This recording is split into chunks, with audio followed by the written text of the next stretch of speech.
So I guess I have nothing to say to all the familiar faces.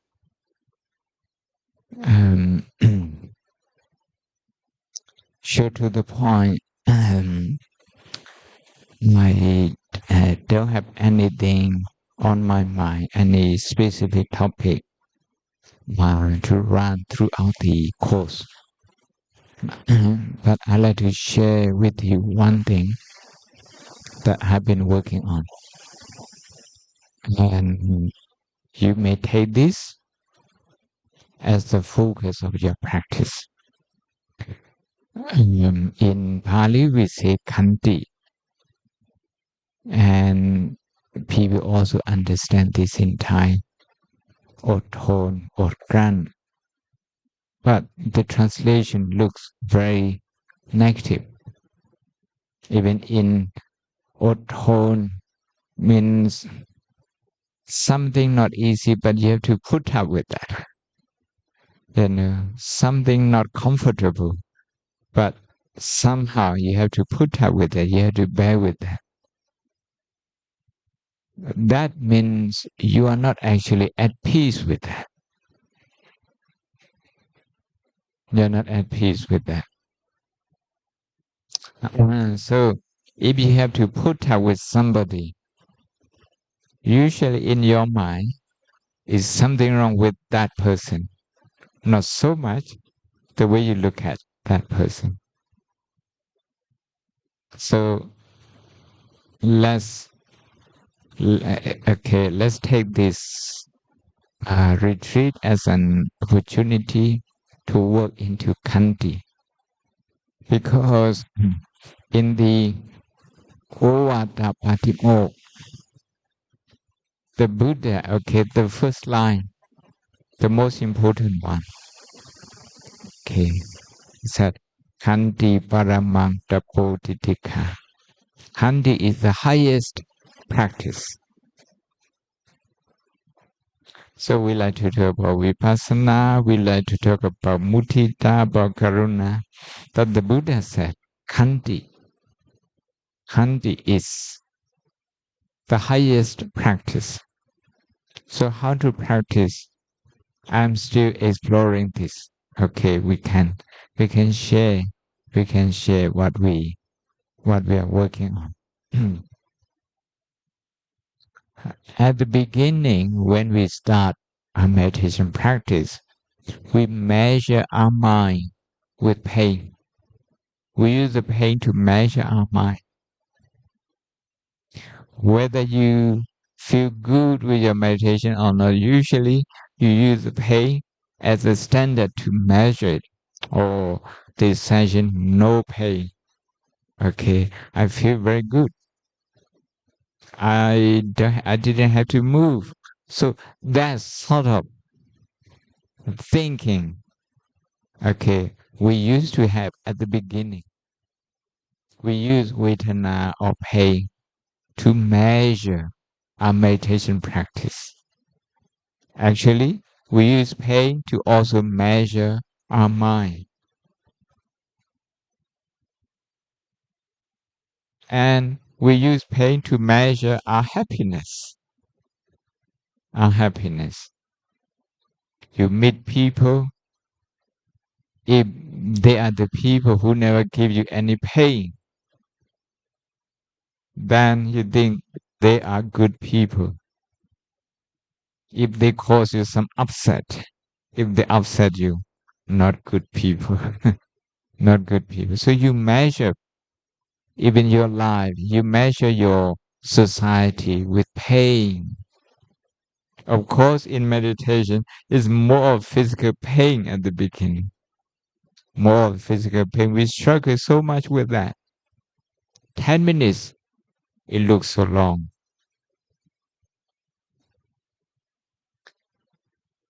As we become accustomed to teaching and we learn how to manage pain, so physical pain starts becoming manageable. As we can manage it, now we are happy with our meditation practice. We are not afraid to do meditation anymore. See, we measure the pain. We measure the practice with pain. We use the pain as a ruler, as measurement.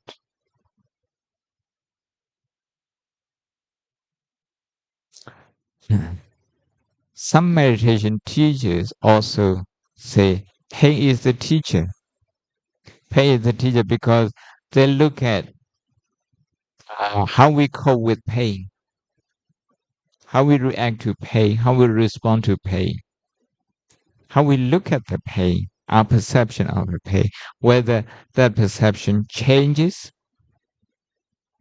whether we are still fighting with the pain, whether we still want to have a pain-free sitting session, whether we still like to run away from pain. So they look at our mind by looking at the way we react to the pain.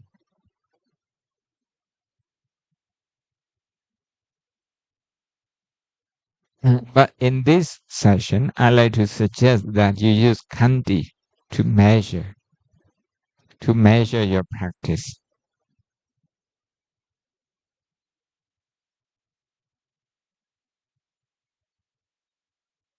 Khanti has two levels.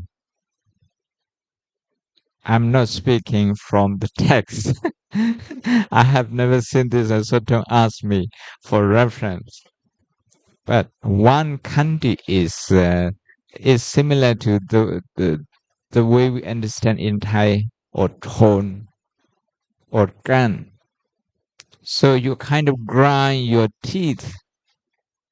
You grind your teeth and you put up with that. You put up with the situation. You put up with the people. You put up with the food, with the weather, with inconvenience. You put up with that. Okay. You don't explode. Okay. You don't explode. But you're not at peace inside. You're not at peace inside. If you have a choice, you wouldn't want this. You wouldn't choose this. So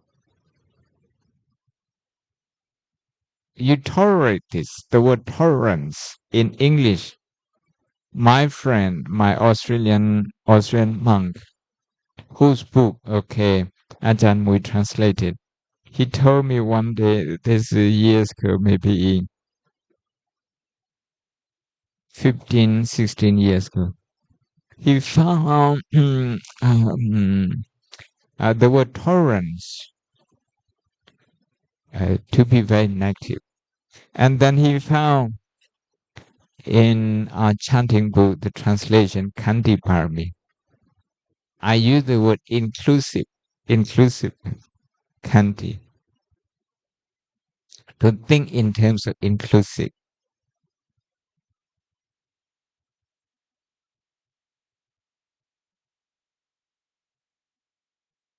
Acceptance, in terms of acceptance. That's Khanti. And when he saw that, well, this is interesting. And he always thought that tolerance, or tolerance, particularly the word tolerance, to be something you don't really like, but you have to put up with that.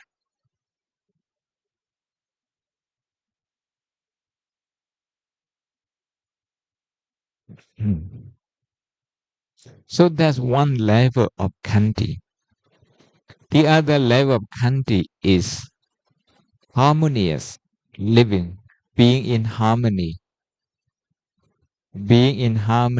with the present experience, being in harmony. Because the word Khanti in Sanskrit, it also means Shanti, in Thai, Santi, that is peace. So if we have to tolerate, but we don't have peace of mind, that's, shall we say, um, the physical and the verbal level of Khanti. Kaya Vaja level, the level of action and speech. We can practice Khanti at that level, at those two levels. Physical action, so we don't explode. Verbal action, we still smile, we still keep smiling, although we don't really like inside. But I think what the Buddha intended to say here, Khanti Paramang Bodhitika, is to be at peace with the world, with what we get, with what we get from our eyes, with what we see, with what we hear. Okay, to be at peace. So that would be at psychological level. That would be the highest Khanti.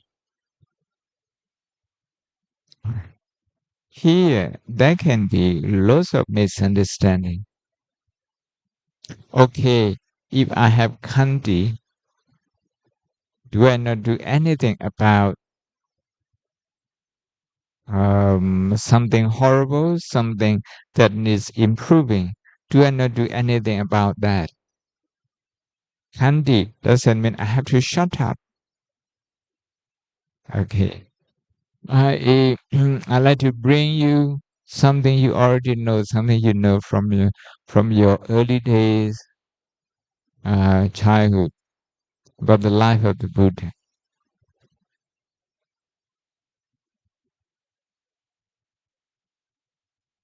We don't have enough information about his 6 years of practice before the Buddha became enlightened. We have here and there some information, but coming from a crown prince, okay, who was pampered by his father with all the luxuries. I'm sure he had to kind of train his mind to accept harsh condition of life,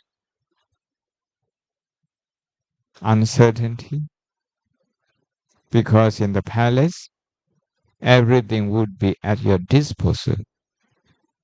But once you left the palace, you became a monk, you adopted a different way of life. Your next meal is not certain where you're going to get it, what you're going to get there. It's not certain at all. Hmm. And the fact that he was happy with that, he stayed with that, he didn't return home, he didn't retreat. That meant he had some level of Khanti. That Khanti, I like to assume, okay, that Khanti came from two things. One is from compassion that he had for other people. He would like to help people after he saw the four signs. He really wanted to help people. So he was really, to put in today's word, okay, he was really driven with that compassion, strongly motivated. So that compassion um, would help him to have Khanti, to tolerate the weather, to tolerate a different way of life, and to also tolerate disappointment, because he went from one teacher to the next, to the next, to the next. And he tried all the famous methods, meditation methods, with famous meditation teachers, the best known ones in India at that time.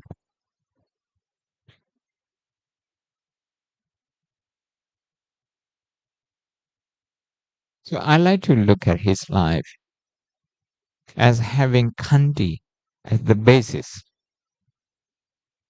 in terms of practice. In terms of motivation, there's compassion. So I said his Khanti coming from two sources. The first one is compassion. The second one was his high level of concentration. Since he was very young, okay, he could meditate without a teacher when his father was plowing. Okay. Um, so you can imagine when we have more concentration, we can tolerate the pain. When we have less concentration, we can tolerate less.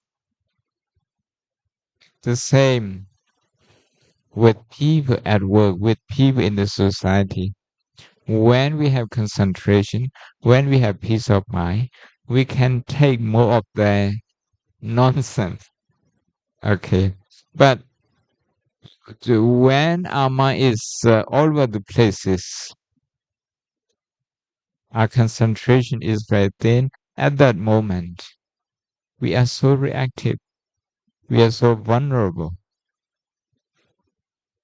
So one thing was compassion, the other was concentration that kept him going. In other words, compassion and concentration are the two sources of his Khanti.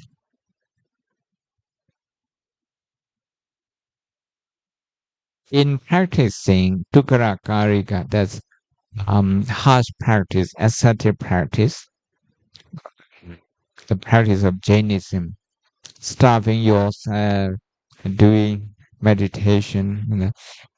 We are told that he did better than anyone.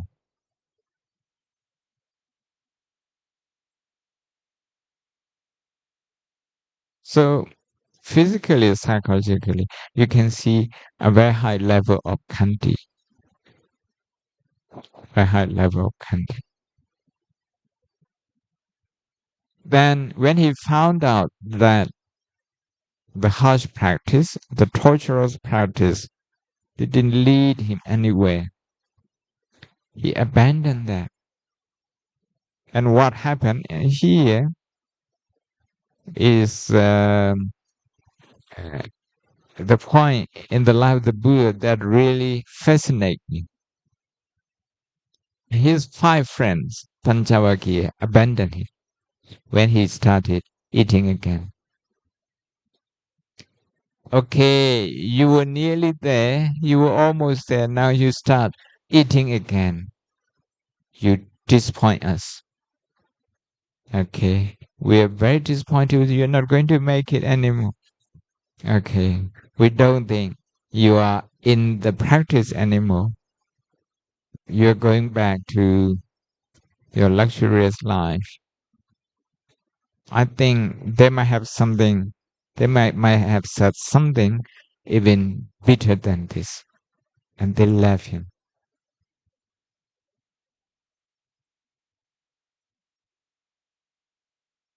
It's Khanti, the quality that kept him going. Now alone, you had six people practicing together in the community. Five people say, you are no good anymore. You're no good anymore. And what keep you going is the practice, is Khanti. Khanti. Those people, they don't understand you. They misunderstand you. Um, and this has something, uh, I don't use the word disparaging, but something not nice they might have said to the Buddha would be,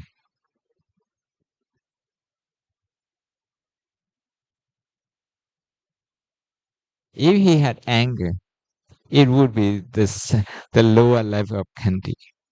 If he didn't have anger,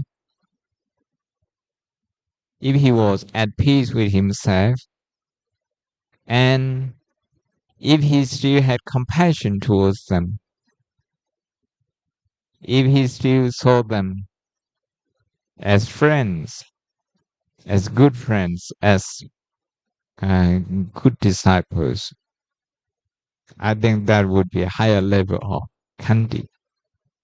So in meditation, every day we can look at, we can examine our Khanti,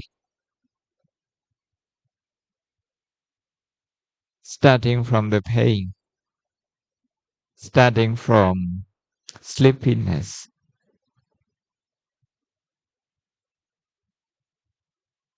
starting from wandering mind. How you cope with that? Do you give up at some point? You see, the Buddha didn't give up on his five friends. Not only that, he didn't give up on them, he also didn't give up on his pursuit of enlightenment. Khanti, the quality of Khanti that carried him going. So I used to wonder why the Buddha said Khanti Paramanta Bodhitika. Khanti, whether you translate that as patient, as anything.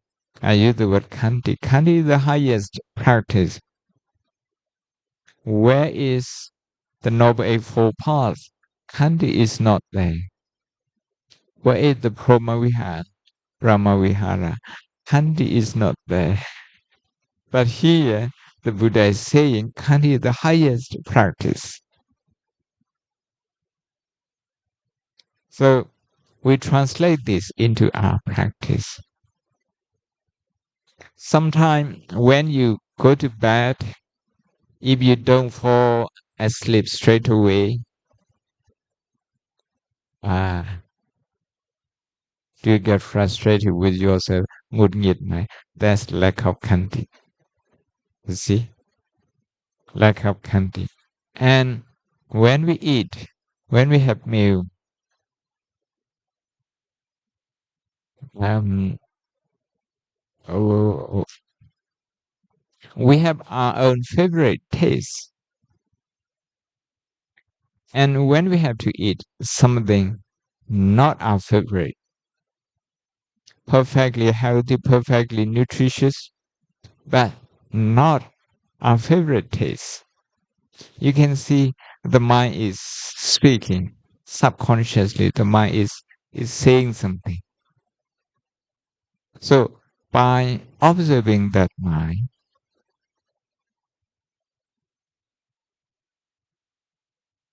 we are practicing Khanti.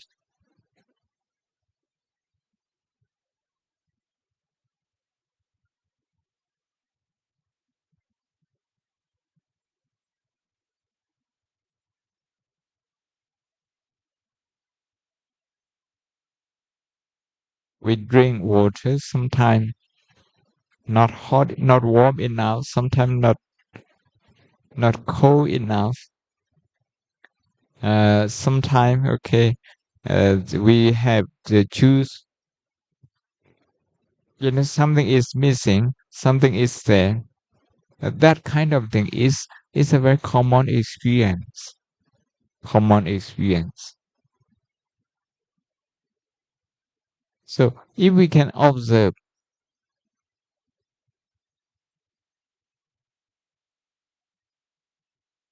the mind that is um, uh, expecting something else than what is here, we are practicing Khanti. Maybe from as yogi from the first level of Khanti to the second level of Khanti.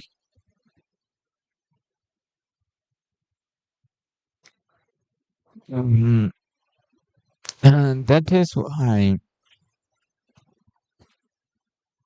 as a monk, as a nun, the first lesson that we have to learn in Rome is called Pancha.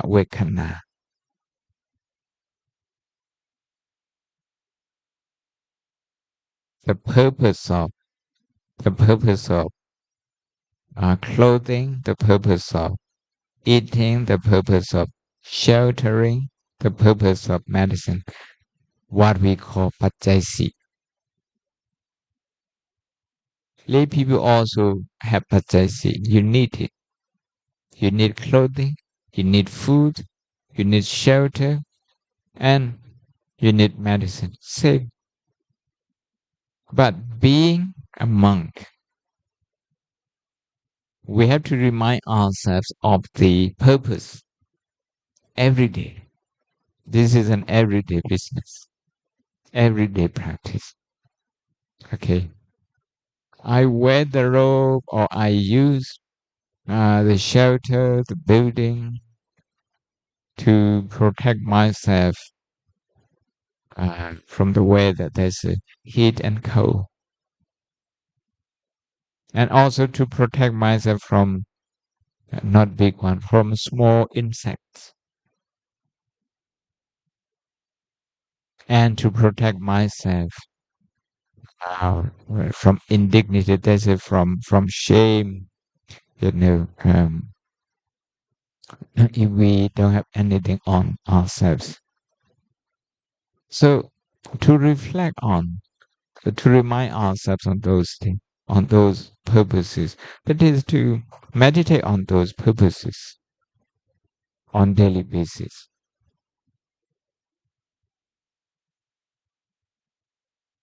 Then we know when we wear our clothes, which is our robe, what's the purpose. If that purpose is met, then that's it, full stop. The mind doesn't have to look for anything else. There's no other expectation, no other standard to come in. To choose different colors on daily basis, different design, different outfit, that shouldn't be a part of our reflection, our thinking. Um, in the same way, in eating, we have to think about nutrition. We have to think about our health, physical health, and if anything is good for our physical health, we don't actually need to think about the taste. So that's the training. It takes years and years and years to come around to this idea. It's not. It looks simple, but not that easy. Not that easy. I would like to recommend you one Dhamma talk on YouTube. Something for you that he in his lecture he taught new monks. Mm.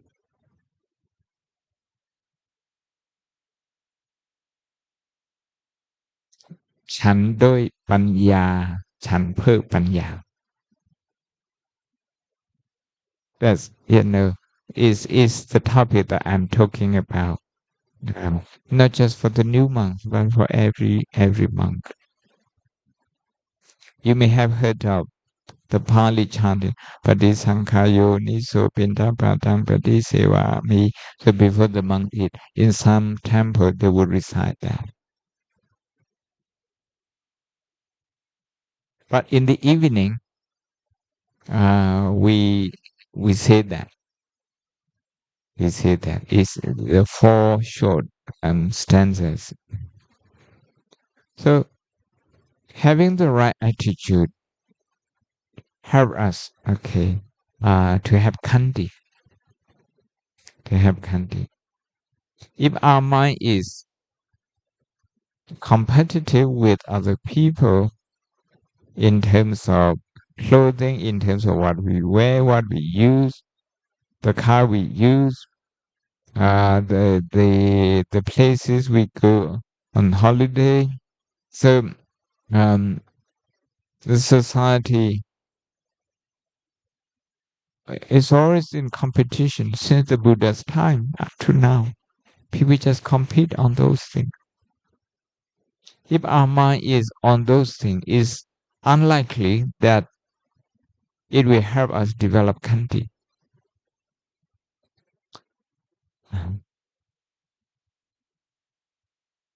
So Karuna, I thought I wouldn't be talking about Karuna this time, but I can't escape that. So you can see Karuna. To have Karuna and put on clothes, to have Karuna and put and eat, to have Karuna and have a shower, to have Karuna and take rest.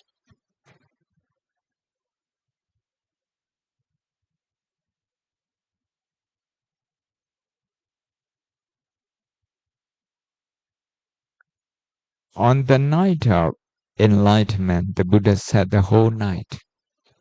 You can imagine the kind of Khanti, the level of Khanti that he.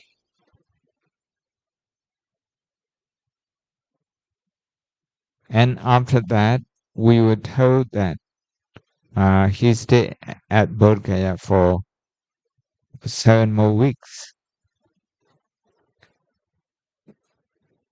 at 7 places, 7 different places, at each place he stayed for a week. So the physical and psychological level of Khanti, you can see.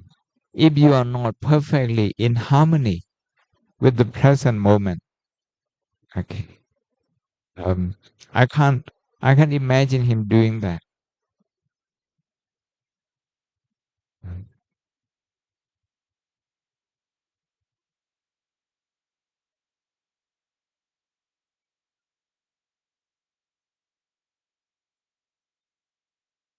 When we sit longer, when we start having pain, my leg is in pain.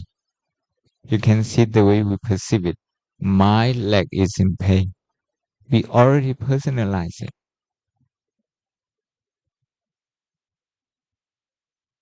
Sanya. Okay. We, the, the 4 elements tatsi, instead of looking at them as tatsi, 4 elements working, we look at them as my leg, my leg is in pain. We create the idea of my leg. As a result, we talk of the pain. When we talk of the pain, the level of our Khanti just goes down. Our tolerance level, our pain threshold, just is being shaken. We can't tolerate that anymore. You can see in terms of 5 aggregates, Khandha, how Sanya and Vedana, how they are working closely. Not only that, now I want to move, now I want to stop. I want to stop. Or now this is too much. Now the pain is becoming intolerable. It's terrible. That's sort of reaction going through our mind, and finally we move. You can see Khanti left because we're not at peace with pain. We can't be at peace with pain because we don't see the connection between pain, vedana, and Sanya. You see, for somebody who is at the higher level of Khanti,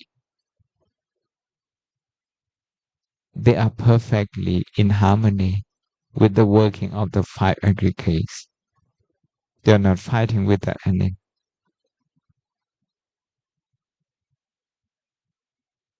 There's no question being asked subconsciously why this pain never goes away. Why this thought keeps occurring. So this is at a higher level of Khanti, Khanti Paraman. That would be Paraman.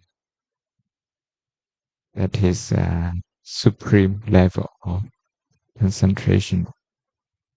So it would be good if you can sit longer.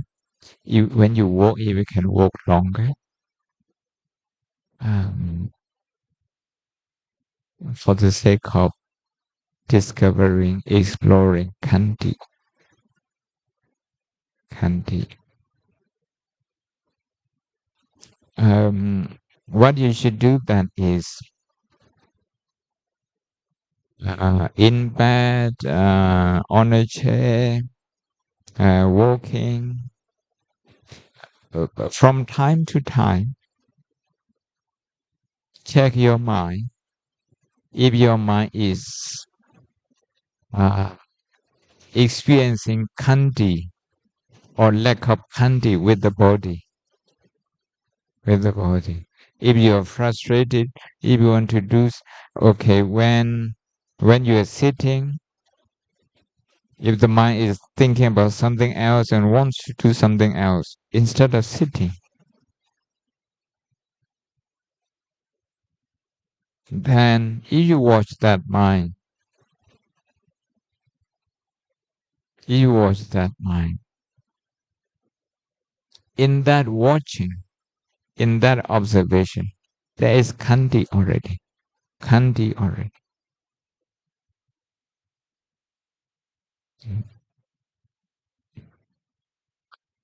And there is also compassion. Compassion for this physical body. This physical body, it has nothing to do with meditation as a central focus. This physical body is an instrument. This physical body is neither kusala nor akusala, neither wholesome nor unwholesome. It has no ethical value. Okay, it's the mind. Okay, that has a right view, that has a wrong view, that is kind, that is cruel, that is empathetic, that lacks empathy. It's all about the mind. We are talking about the mind. So you stay at home. If you work on your mind like that, you are actually at a meditation center. Wherever you are, you're at a meditation center.